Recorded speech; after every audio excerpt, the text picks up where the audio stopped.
चीनी जनवादी गणराज्य। जी हाँ, जनवादी। ये इतना जनवादी देश है कि जनता को अपना नेता चुनने का अधिकार ही नहीं। एक पार्टी के एकाधिकार वाले इस देश के रोज दी जाने वाली धमकियों की तो मानिए जैसे भारत के आम जनमानस को आदत सी पड़ गई हो।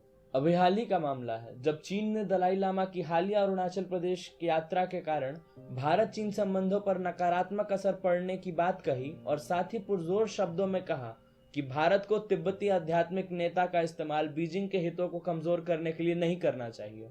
इस पूरे विवाद का जड़ चीन के इस दावे में है कि अरुणाचल प्रदेश दक्षिणी तिब्बत का हिस्सा है। दरअसल तिब्बत दलाई लामा के नेतृत्व में एक स्वतंत्र देश हुआ करता था, जिसके पड़ोसी राज्य चीन ने अपने साम्राज्यवादी नीति पर चलते हुए जबरन अधिग्रहण कर लिया।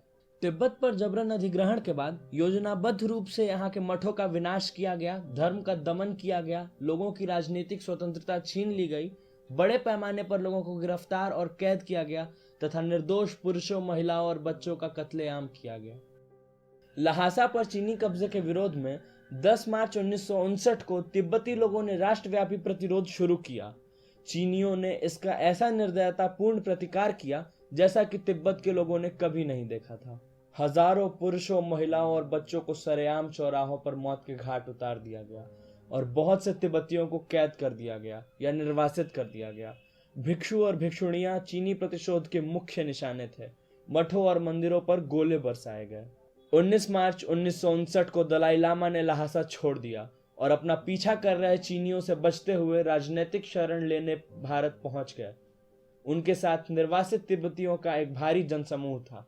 इतिहास में कभी भी इस प्रकार की परिस्थिति नहीं उत्पन्न हुई थी कि इतने तिब्बतियों को अपने जन्मभूमि छोड़नी पड़ी हो। भारत और चीन के रिश्तों में कड़वाहट की शुरुआत भी इसी घटना से होती है। चीनी नेतृत्व का मानना था कि भारत तिब्बत को स्वतंत्र राष्ट्र के रूप में रखना चाहता है और वहां के तथाकथित अलगाववादी तत्वों को न सिर्फ शरण दे रहा है बल्कि भरपूर समर्थन भी कर रहा है।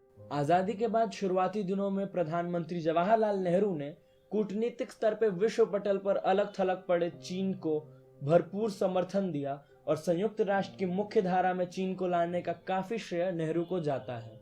चीन को भी पहले भारतीय दावे वाले हिस्से अक्साई चीन और तवांग से कोई लेना देना नहीं था और भारत के मैकमोहन लाइन पे किसी भी प्रकार का चीन ने आधिकारिक रूप से विरोध दर्ज नहीं कराया था।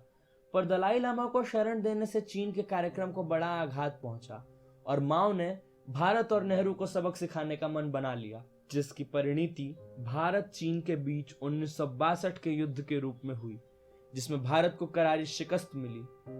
कई लोगों का मानना है कि नेहरू की मौत 1962 के युद्ध के बाद से उनकी खराब होती सेहत का परिणाम था, जिसका मुख्य कारण चीन से मिला हुआ विश्वासघात